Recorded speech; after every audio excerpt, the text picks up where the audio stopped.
Okay, what everybody has been waiting for. So let's talk about the elephant in the room: water. How dry is it? How much water should I carry? Are there water caches? Is there even reliable water on this trail? Well, these are some of the few things that we're going to discuss in this video today. I hope that I can cover everything that you have questions about. And like I said, once again, if there's not something I covered, please comment below and I will try to answer it for you. So let's jump into it.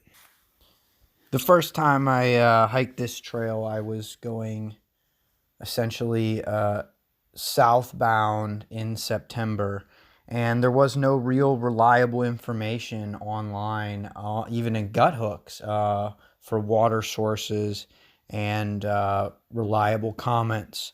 So on my first go around of doing the trail, I had cached water or had water cached for me roughly every 35 miles.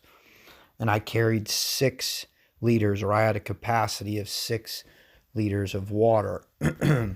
Now, after doing that, I thought that was a little bit unnecessary. I think that there's definitely places on this trail that I would put water for myself again. But realistically, I think it was kind of crazy to do that much legwork to put water out there for me. It is a desert, but there is water. It's really about your comfort level with the water you're drinking. Some of it can be delicious spring water, and some of it can be very silty and would require maybe a pre-filter with a buff or something of that nature. Not everything is going to be, the best water in the world. Some of it will be animal tanks, which is where cows and livestock will drink out of. So over the next couple trails, a couple times I did the trails, I carried 5 liters, and then the last 2 times I did 4 liters. So I recommend carrying 4 to 6 liter capacity, capable capacity. That doesn't mean you need to carry that much water all the time. That means that you need to be able to have that capability of that capacity at any given point, because there are sections where you're going to need it. Cameling up, maybe not a terminology that is familiar to everybody, but cameling up is basically what this means is when you are upon good, reliable drinking water, you drink as much of it as possible.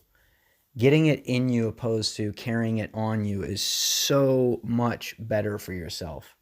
You'd be surprised on how far you could get with just drinking a liter or even 2 liters at a water source when you're there. It's surprising. Everybody's different, but I can usually get 8 to 10 miles if I'm doing 2 liters at a source. I can get that far easily. So that's something to consider. It's really it's up to you. Throughout this video, you're going to see images of water sources that are on trail. Some are better than others. Some are creeks. Some are water tanks. Some are puddles. Some are, snow melt. It's a mixture of everything on this trail, so be prepared for that. At this point now, I think I've talked pretty extensively on the water scenarios that you're going to be coming across. So let's talk about where are the dry sections of this trail. I mean, it is a desert after all, so where are the sections that you may need to be concerned about? So the Tucson area, there are mountain sections of the Tucson area, but the lower lying parts of that sections is where it's dry and hot and not much water. So that's definitely the first section you're going to encounter that's going to be dry. The next section is going to be Snow Bowl, which is near Flagstaff. That's right at the base of Mount Humphreys. That's the ski resort there. All which is so Flagstaff to Tusayan, more or less. There is one water source that's there pretty much all the years. It's perennial. It's Russell Tank. Unfortunately, Russell Tank is like probably the most disgusting water on trail.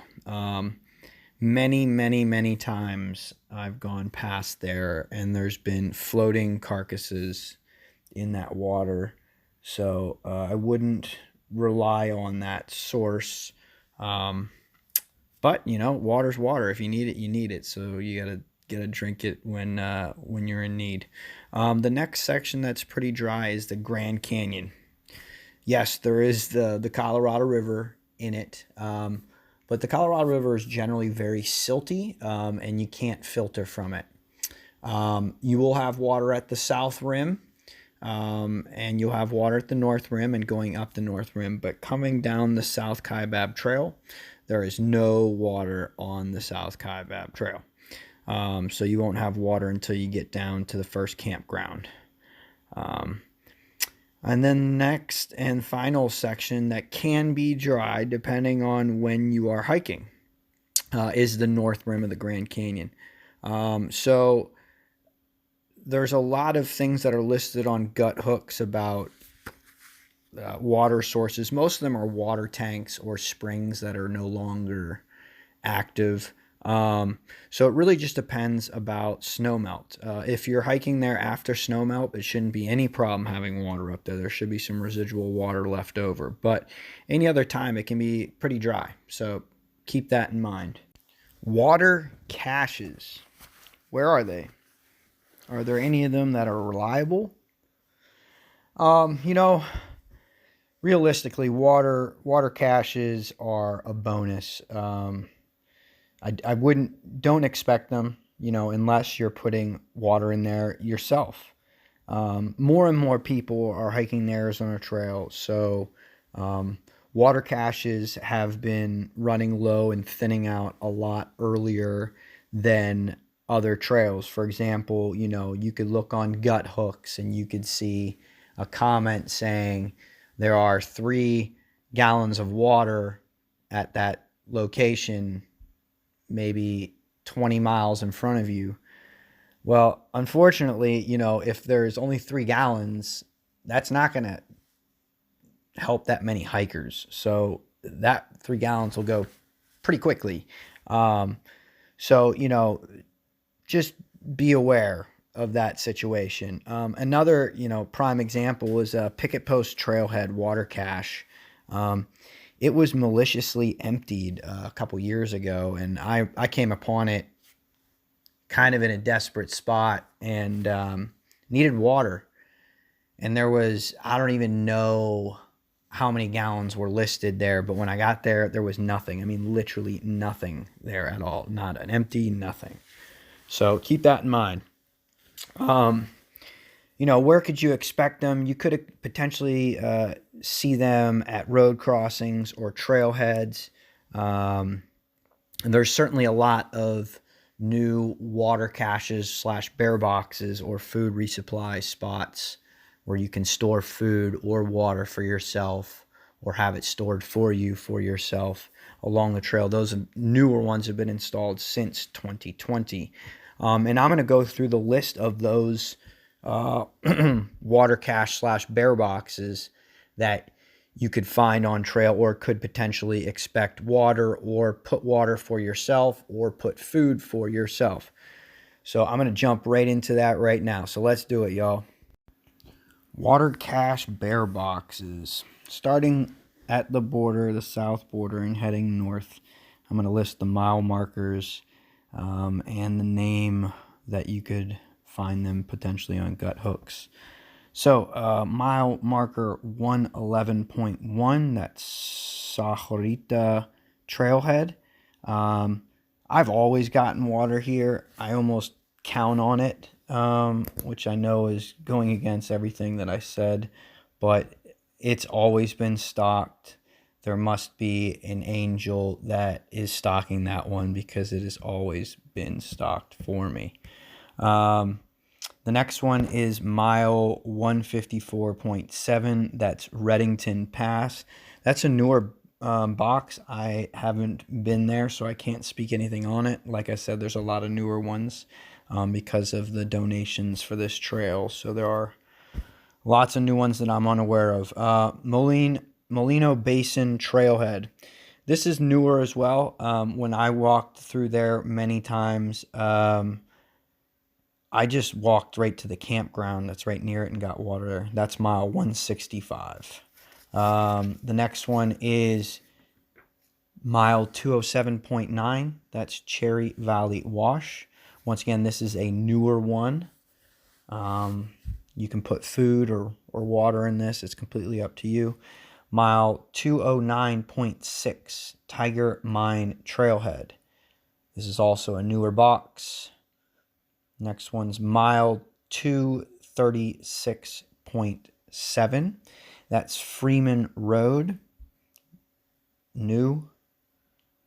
Mile 262. That is Florence Kelvin Trailhead. Once again, that is a new box.